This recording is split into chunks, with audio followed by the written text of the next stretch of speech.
हमने कल इसके 1 मार्कर्स कर लिए थे। 13 1 मार्कर्स से आपके पार्ट ए के 1 to 13 एंड 23 to 29 1 मार्कर्स से आपके पार्ट बी। 21 मार्कर्स बन गए आपके। Now we'll resume it from some number 14 और 14 के 2 पार्ट्स हैं। 3 मार्कर पार्ट ए में 3 मार्कर एक ही है, बाकी जो 3 मार्कर्स हैं वो पार्ट बी में जाके हैं, ठीक है। That will be some number 14। So he says from the following information, calculate the amount to be charged to income expenditure account for sports material consumed for the year 1920. Particulars are given: stock of sports material opening, amount paid to creditors during the year, creditors for sports material opening and closing, then sports material sold during the year, cash purchases. There was zero stock at the end of financial year. लगता है some book में paper में आया था, pre board में। ये वाला सम कहाँ किया है हमने इसको पहले, या किसी और सैंपल में किया हुआ है? बुक में हाँ ऐसा है बट नहीं, वैल्यू तो सेम है उसकी। एग्जाम में तो नहीं आया था ये वाला, दूसरे सेट में आया होगा, सेट ए सेट बी। हाँ सैम्पल पेपर नहीं है, CBSE का सैम्पल पेपर का कहीं आया है ये वाला। चलिए कोई नहीं। उसने कहा है amount to be charge to income expenditure account for the year 1920। Amount charge to income expenditure account, ये निकालने के लिए हम क्या क्या फार्मूला लगाएंगे, क्या फार्मूला लगाएंगे? मटेरियल कंज्यूम्ड निकालना है यहाँ पे। स्पोर्ट्स मटेरियल कंज्यूम्ड क्या फार्मूला होता है? स्पोर्ट्स मटेरियल कंज्यूम्ड या material consumed is equal to opening stock plus purchase minus closing stock, यही रहता है। और परचेज निकालने का formula payments paid to creditors plus minus minus. हम सारा फार्मूला डिस्कस कर रहे हैं, यहाँ सारी आइटम भी दी हुई है। Payments made to creditors plus closing creditors minus opening creditors plus opening advance to creditors minus closing advance. हमने ये फार्मूला आपको याद होगा। इसका याद करने का वे क्या है कि जो एसेट्स हैं उनका ओपनिंग प्लस हो रहा है, क्लोजिंग माइनस हो रहा है। यहाँ देखिए एसेट थी, opening plus closing minus. Advance to creditors, asset थी, opening plus closing minus. Creditors liability है, क्लोजिंग प्लस ओपनिंग माइनस। इसको याद करने का वे यही है बस, ठीक है। और उसमें जो सेल दी हुई है ना, सेल जो है वो यहाँ आप माइनस कर देंगे जब हम मटेरियल कंज्यूम निकालेंगे। सो पहले आप पेमेंट्स में से परचेजेस निकाल लीजिए। Purchases equal to payments. Payments कितनी दी हुई है आपको? हाँ जी 3 लाख। इसमें कोई आपको एडवांस टू क्रेडिटर्स या क्रेडिटर्स दिए हुए हैं स्पोर्ट्स मटेरियल के, वो देखिए क्रेडिटर्स दिए हुए हैं आपको, ओपनिंग क्लोजिंग दोनों दिए हुए हैं ना। ऐसे ही amount paid to creditors is 3 lakh and opening creditors are 1 lakh and closing creditors are 80,000। तो प्लस 80,000 माइनस 1 लाख, कितना आ गया ये? 2,80,000। दिस इज परचेजेस, ये परचेज हो गई। And which purchase? It is credit purchase. Credit purchase आप में से कई जाने क्रेडिट परचेज निकालने के लिए क्रेडिटर्स अकाउंट बना रहे हैं, है ना। जितनी देर में आपने फॉर्मेट ड्रॉ करना है ना, उतनी देर में क्रेडिटर्स की यहाँ क्रेडिट परचेजेस की वैल्यू फार्मूले से ही आ जाती है। अकाउंट बना के भी आ जाती है, अकाउंट बना के भी आ जाती है, लेकिन टाइम बहुत वहाँ वेस्ट होता है। तो हम शॉर्टकट एक यूज़ करेंगे, उसे करने की बजाय इधर से करो। 280 की आपकी परचेज आ गई। अगर आपको इसके अलावा सम में कैश परचेज दी हुई है तो ये क्रेडिट परचेज है। अगर नहीं दी हुई है फिर यही क्रेडिट, यही टोटल हमने यहाँ पे टोटल परचेज दी, कैश भी लेनी है, क्रेडिट भी लेनी है। लेकिन जो इधर से निकल रहा है वो क्रेडिट परचेज का है, ठीक। जब आप यहाँ पे परचेज ऐड करोगे इसमें, तो क्रेडिट परचेज भी करना और साथ में कैश परचेज। कैश आपको दी हुई है 130 की वो भी करना, मीन आप 410 करना, ठीक है ये। एंड ओपनिंग स्टॉक कितना दिया है आपको इसका? 60,000। ये आपका प्लस हो जाएगा। क्लोजिंग कितना दिया हुआ है? 0 है, वो है नहीं, वो नील हो गया। एक आपको सेल दी हुई है, माइनस करोगे वो भी, है ना। कितनी करोगे? बुक वैल्यू करोगे या सेल प्राइस करोगे? बुक वैल्यू की जाएगी, बुक वैल्यू की जाएगी। सेल प्राइस कहीं काम नहीं है। सेल प्राइस तो सिर्फ आपको रिसिप्ट एंड पेमेंट में रिसिप्ट साइड पे दिया होगा, या जो डिफरेंस इसका आएगा वो आपको प्रॉफिट या लॉस कैलकुलेट करने में काम आएगा, वो तब आएगा जब हमने पूरा इनकम एक्सपेंडिचर बनाना हो, यहाँ तो बनना ही नहीं। यहाँ उसने सिर्फ स्पोर्ट्स मटेरियल की बात करी है, तो माइनस सेल वैल्यू कितनी है वो 35, ये आ जाएगा आपका, इससे आपका आंसर है 435 चेक कर लेते कितने 435। यस, ये सब आपका ना सर्कल में है ना, मैंने कहा मैंने डाला है बिल्कुल भी, ये बस हम सेट ए में था वो, आपको फिर बी आया होगा, सेट बी आपको ये बस हम चेंज किया, तो दूसरे वाला जो पॉइंट है ना वो बाहर डाला हुआ था स्टेशनरी में। डन है, ये हो गई है कैलकुलेशन सारी। ठीक, पहले परचेज निकाल लेनी है, कैश परचेज दी हुई हो तो क्रेडिट परचेज आएगी, कैश प्लस करके यहाँ आप करोगे प्लस, या ऐसे ब्रैकेट दिखा देना, यहाँ लिख के टोटल परचेज लिख के ब्रैकेट दिखा देना तब भी चलेगा।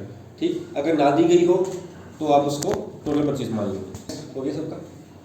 इसी सम का और पार्ट, इसे on the basis of the information given below calculate the amount of stationery to be debited to income expenditure account of good health sports club for the year 31 March 17।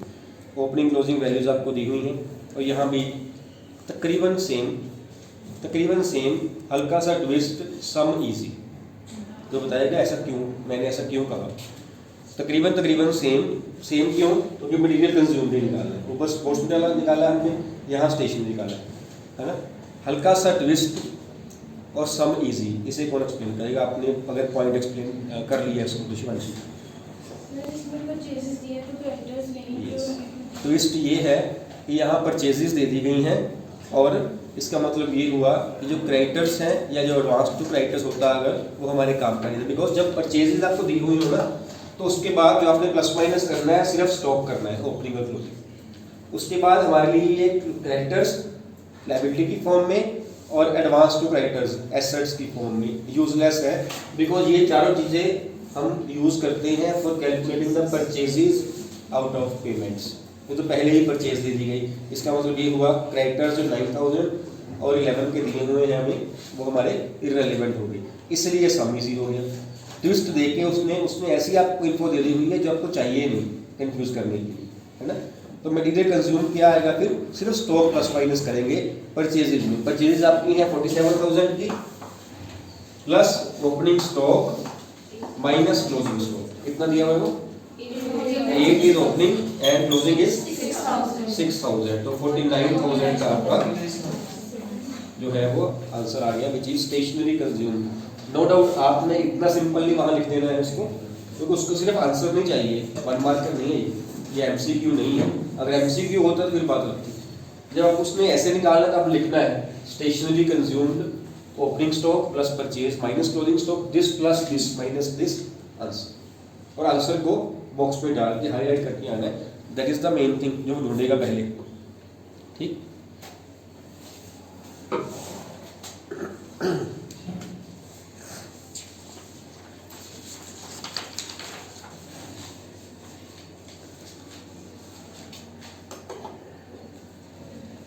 that is 15th question। 15 हो गया सबको, ये वाला पढ़ोगे सम कौन पढ़ेगा? 15 roll number 15 पढ़िए। The firm of PQR, who have been sharing profits in the ratio 2:1 respectively, has existed for some years. R wants that he should share equally in the profits of P and Q, and he further wants that the change in the profit sharing ratio should come into effect retrospectively mean कि पिछले कुछ सालों से, है ना। एक है changes, अगर वो आर कहे कि जी नहीं 2:1 चल रही थी ना रेशियो, आप इक्वल करिए, मतलब आज से कर दीजिए, जिस दिन की बात जिस साल की बात कर रहा है उसके आगे से।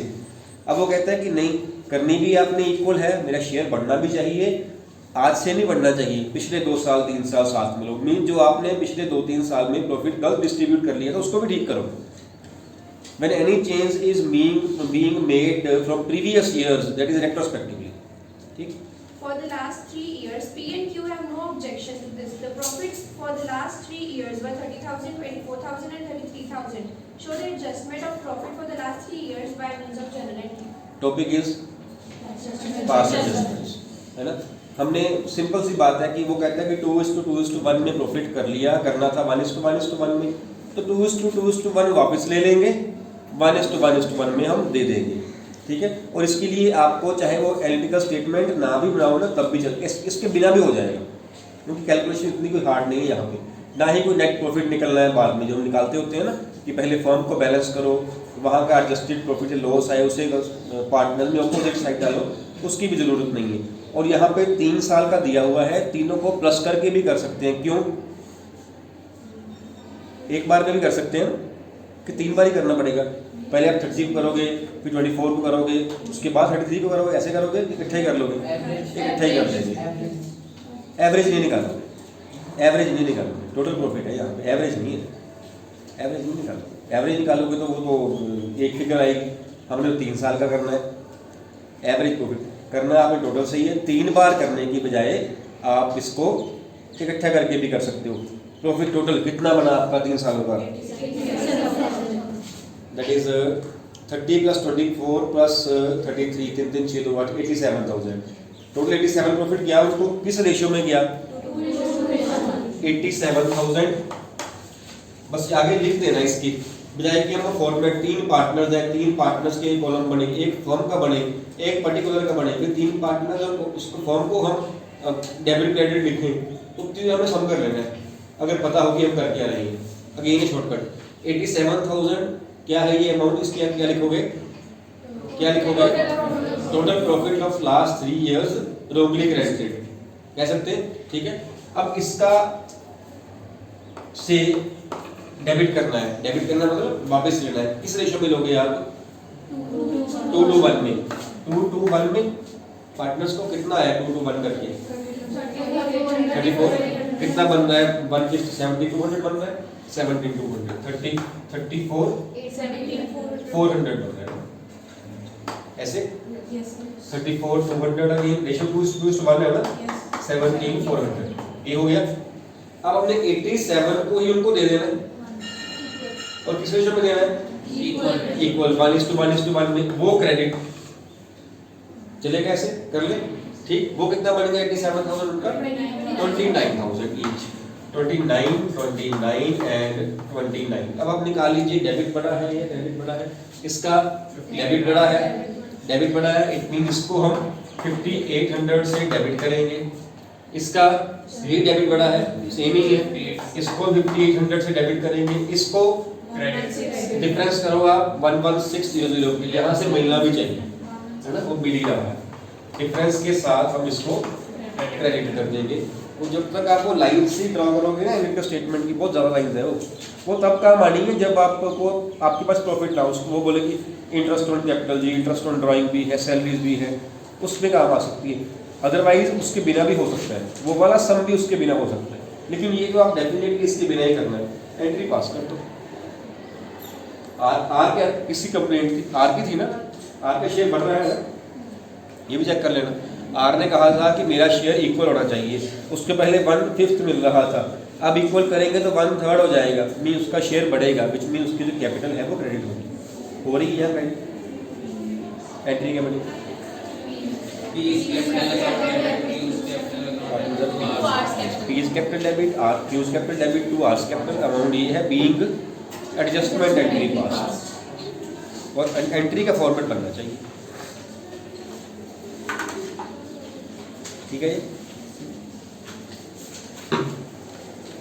इसी का ही और पार्ट भी है आगे, इसी सम का 15th का और पार्ट। अगर इसी सम में उसने कहीं कह दिया उतना कैपिटल्स आर फिक्स्ड, फिर एंट्री हम करंट अकाउंट से। देन नेक्स्ट सम आपका जो है इसका और पार्ट वो है D, E and F are equal partners. Their fixed capitals as on fixed capital as on 1st April 14 were 1 lakh, 2 lakh and 3 lakh respectively. Profits for the year 14-15 amounted to 1,20,000 were distributed. With the necessary journal entry, if interest on capital was credited at the rate 10% per annum instead of 12% per annum. एक error हुई है, interest on capital जो है वो 2% के साथ कम दिया गया, it was credited at 10% instead of 12, तो 2% के साथ हम उनको और दे देंगे, ऐसे ही करेंगे। अगेन एनालिटिकल स्टेटमेंट, अगेन उसके बिना भी कर सकते हैं, उसके बिना एक ही एरर है, उसके बिना भी उससे करना है, उससे कर लीजिए, कोई बात नहीं, आप स्टार्ट करिए उससे कर लीजिए, क्योंकि एरर एक है स्टार्टिंग में आपको इसलिए करवाया गया यूनिफॉर्मिटी रहे। अब जो हम कर रहे हैं हम टाइम सेव करने की बात करें एग्जाम का, है ना। 3 कॉलम बनाइए आपके पार्टनर्स के, एक बनाइए फर्म का और एक उससे पहले जो पर्टिकुलर्स का बनना है। फिर हर अमाउंट कॉलम को पार्टनर और फर्म को आगे 2 पार्ट्स में स्प्लिट कर लीजिए, डेबिट एंड क्रेडिट, ठीक।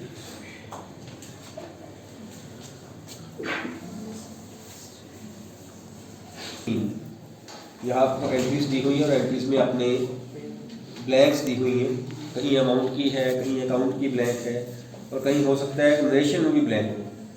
मेरे ख्याल से सम आया भी था, सम भी आया था जहाँ पे नरेशन की ब्लैंक थी, है ना, वो भी आपने फिल करने, उसके भी मार्क्स। देखिए he says plant machinery debit, land building debit, debtors debit and stock debit to Jain brothers to sundry creditors to dash account, उसकी अमाउंट भी नहीं है। Being for business of Jain brothers purchase, तो क्लियरली जैन ब्रदर्स जो है vendor है ना। Vendor account भी दे दी आपको राइट साइड पे, आपको लाइबिलिटीज भी दे दी, आपको एसेट्स भी दे दी। जब बिजनेस परचेज करने की टर्न हो, वो एंट्री हम कर रहे हों, एनी थिंग जो क्रेडिट साइड छोटी है फर्स्ट एंट्री में is put to the capital reserve. तो अकाउंट खोल दीजिए यहाँ ब्लैंक में कैपिटल रिजर्व और अमाउंट जो है प्लस करके जितना डिफरेंस आ रहा है वो डाल दीजिए। कितना डिफरेंस आ रहा है 110, 4 2 6 7 8, 8.5 बन रहा है आपका डेबिट साइड वाला और 740 आपका बन रहा है उधर, तो 110 आपका डिफरेंस आ गया, ठीक है। तो कैपिटल रिजर्व एंड 1,10,000। अब आप सेकंड एंट्री की नरेशन देखिए। अभी तक हमें ये नहीं पता उसने शेयर इशू किए हैं कि बैंक में इशू, क्योंकि टॉपिक दोनों में सेम है ना। जैन ब्रदर्स डेबिट उसने बताया भी नहीं, 2 डैश अकाउंट 2 डैश अकाउंट, लेकिन यहाँ से क्लियर हो रहा है कि उसने प्रीमियम पे शेयर्स दिए, प्रीमियम पे दिए हैं, चाहे वो डिवेंचर्स हो चाहे वो शेयर्स हो। लेकिन कुछ और भी हो सकता था, क्या हो सकता था वो? डिस्काउंट फिर क्रेडिट नहीं होना था ना शिवांशी, क्या आता फिर यहाँ पे? बैंक आ सकता था, बैंक भी आ सकता था, वो तो क्लियर होगा इसकी नरेशन पढ़ के। गुड हर्षिता, है ना, उसकी नरेशन पढ़ के क्लियर होगा। उसने अगर उसने कहा हो जी इतने शेयर्स हमने दे दिए पार पे, तो क्लियर है कि बाकी का कैश दिया गया, चेक दिया गया उसने। लेकिन यहाँ उसने क्या लिखा है? For issue of 50,000 shares of 10 each to Jain brothers at a premium of 40%। 50,000 shares of 10 each at a premium. पहले एंट्री बनाओ क्या बननी चाहिए? Jain debit to share capital to security premium. अब शेयर कैपिटल में कितना आएगा? 5 लाख का 10 रुपीज़ करके, 50,000 का 10 करके 5 लाख आ गया। 40% प्रीमियम, 5 लाख का 40% कितना बनता है? 2 लाख डाल दिया। डेबिट क्रेडिट मैच कर रहा है हमारी एंटिटी को, ठीक है। यहाँ मैच करना चाहिए बिकॉज यहाँ पे थर्ड ब्लैंक नहीं दी हुई है। अगर यहाँ पे 7 लाख की जगह सपोज आपका 8 लाख होता और ब्लैंक 3 दी होती तो फिर बैंक आ जाना था, क्योंकि बाकी हम कैश चेक उसको पे करेंगे, है ना। तो अगर मैं क्लियर किया होता वहाँ पे, ऐसे भी कंफ्यूजिंग नहीं होगा, क्लियर किया हुआ difference has been paid through cheque, ऐसे लिखा होता वहाँ पे। कोई पॉइंट इस पर जो ना चला हो पता, ठीक है, करो इसे कंप्लीट फटाफट, चाहे बुक पे ही लिख लो। फर्स्ट एंट्री है 17th में, he says valuation expenses amounted to 15,000, rupees 6,000 were to be borne by the firm and the balance by N, a partner. The expenses were paid by N. Expenses थे 15,000 के, N ने पे कर दिए। इसमें से 6,000 हमने बेयर करने हैं, बाकी N ने करने हैं। पेमेंट किसने करी? N ने। इसमें से N ने कितने बेयर करने थे? 9,000 बाहर हो गए हमारे स्कोप से। Paid by partner, borne by partner, entry नहीं होनी। एंट्री कौन सी होनी है? 6,000 जो हमने पे करने थे हमारे बिहाफ पे, हम मतलब फर्म, हमारे बिहाफ पे पार्टनर ने पे। Bond by firm, paid by partner, entry address गई। Expenses bond by firm, paid by partner. Whenever the expenses are to be बोन्ड by firm dash account is debited. ये पहले, इसकी पहले ब्लैंक फिल करिए, इसके लिए एड्रेस करिए, cash account is debited. Whenever the expenses are to be बोन्ड बाय फर्म, क्या आप ज़्यादा एक्सपेंसेस पे किया करो। बाजार जाते हो सब्जी वगैरह लेने के लिए पेरेंट्स के साथ, नहीं जाते हो? कल ही जाते हो? जाते हो? कितनी की सब्जी आती है? 100 200 400 की? 1000 ही आते क्या है? कैश अकाउंट डेबिट ही हो रहा है नहीं? कैश अकाउंट डेबिट कर रहा है। Whenever the expenses are to be borne by the firm, तो कैश अकाउंट क्रेडिट होना चाहिए। एक्सपेंसेस हैं, कैश हमारा आउटफ्लो होगा। और यहाँ क्वेश्चन था whenever the expenses are to be borne by the firm dash account is debited Parul, realisation account is debited. Whenever the expenses are to be borne by that firm, payment की नहीं बात हो रही है, payment कोई भी करे, ठीक। डेबिट होगा रियलाइजेशन। क्रेडिट किसे करना है? अगर फर्म खुद पे कर रही है टू कैश, अगर पार्टनर पे कर रहा है तो टू पार्टनर। यहाँ क्या हो रहा है, क्या करेंगे, एंट्री बनेगी realisation debit to entry capital 6000 के साथ। 9000 हमारे स्कोप का नहीं है, borne by partner paid by partner बार हो गया, ठीक है। तनवीर क्लियर है। देन है second point, mister R partner was allowed a remuneration of ₹8,000 to carry out the resolution of the firm.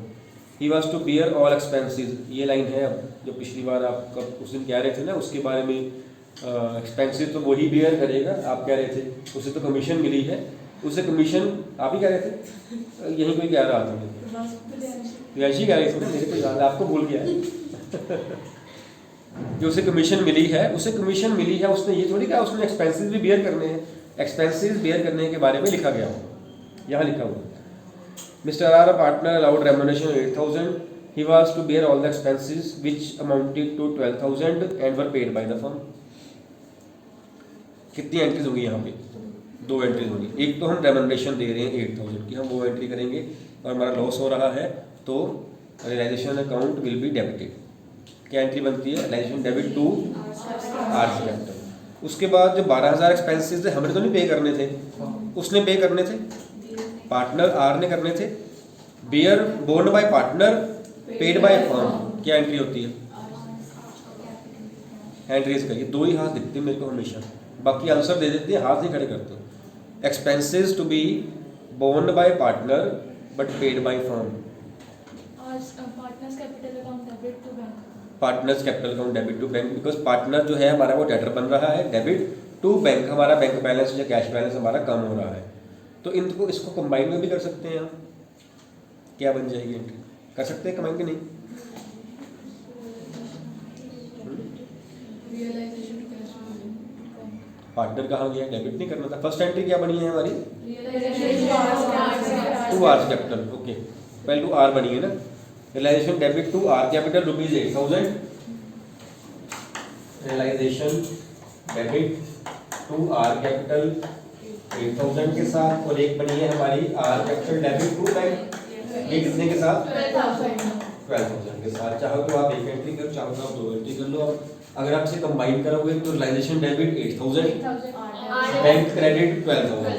Point कहाँ है? आर में है, आर का 4 डेबिट होगा, क्योंकि यहाँ 8 क्रेडिट है, यहाँ 12 डेबिट है ना, तो 4 डेबिट एंट्री मिलता है। डेबिट रेट आपका realisation debit 8,000, R capital debit 4,000 to bank 12,000। ये भी एंट्री हो सकती है कंबाइंड अगर करनी हो तो, ठीक। कोई भी नया काम को एग्जाम में नहीं करना, मैं 11 में यही बात कर रहा था, है ना। अगर आपने ये एंट्री एग्जाम में कंबाइंड करनी है ना, तो आजकल में कंबाइंड करनी शुरू कर दो, प्रैक्टिस हो जाए। वहाँ पे जाके आप सोचो नहीं मैं आज कंबाइंड करता हूँ, एग्जाम में जाके नया काम कोई नहीं करना। मैं 11 को यही बोल रहा था, इवन पेन भी बनाने लेके जाना है आपने, मतलब जो जिस पे पहले एक्सपेरिमेंट किया हुआ है, पेन पेंसिल स्केल जो पहले, क्योंकि हाथ पे चढ़े होते हैं ये इंस्ट्रूमेंट्स ऐसे होते हैं। हम नया पेन ले जाए, हम बोले जी नहीं मैंने ना पेपर है उस पेन से करना है, सपोज पुराने वाले पेन से, वो पेन हमें राइटिंग हमारी खराब कर दे।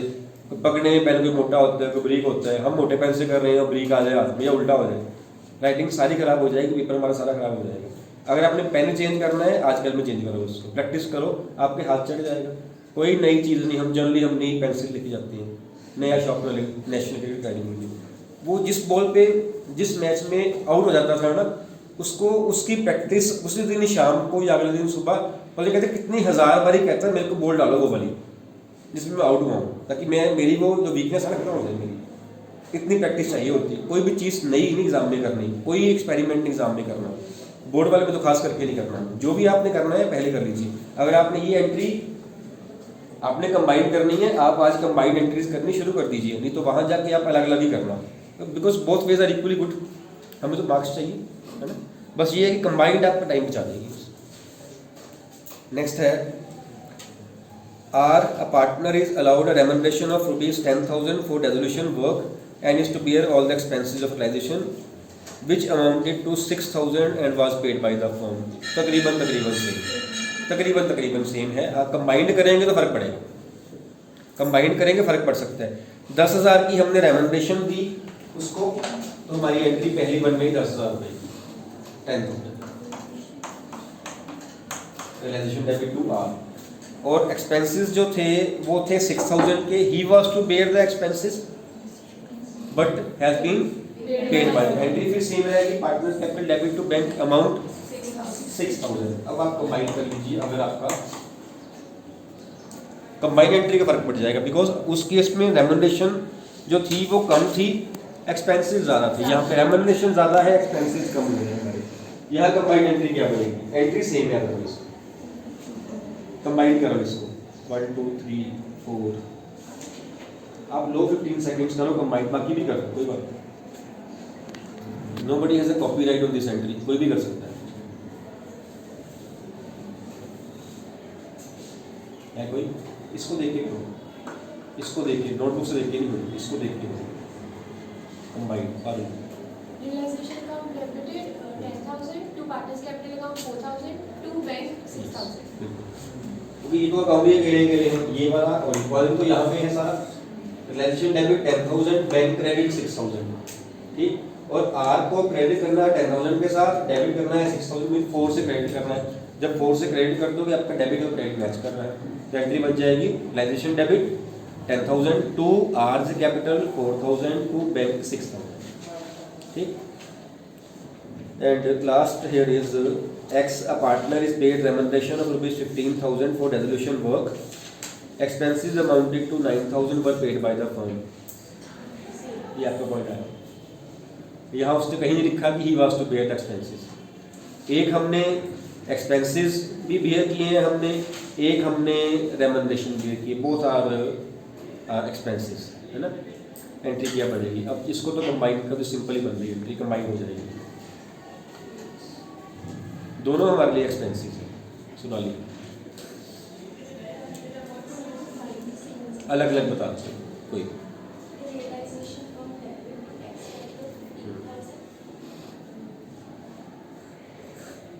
अमाउंट 15,000, अगली भी कर दो, एक्सपेंसिव पेड बाय फर्म।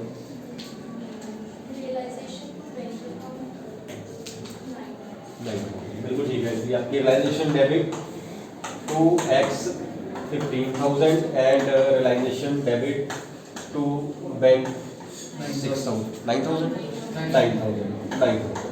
अब कंबाइन कर दो तो ज़्यादा इजी थे कंबाइन करने। मैंने पहले कहा कि both are expenses, in both cases it means realisation account will be debited. करो इसकी एंट्री।